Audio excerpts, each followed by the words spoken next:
Kapag nakita mo ang iyong kapwa na nangangailangan, maawa ka at iyong tulungan. Pahalagahan natin ang mga bagay na hindi kayang bilhin ng pera. Wala sa kasaganahan ang tunay na kaligayahan. Ang buhay ay parang art, kaya gawin mo itong masterpiece.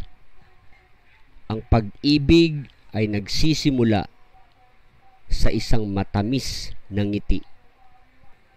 Kapag ikaw ay nagkamali, dapat matuto kang bumawi.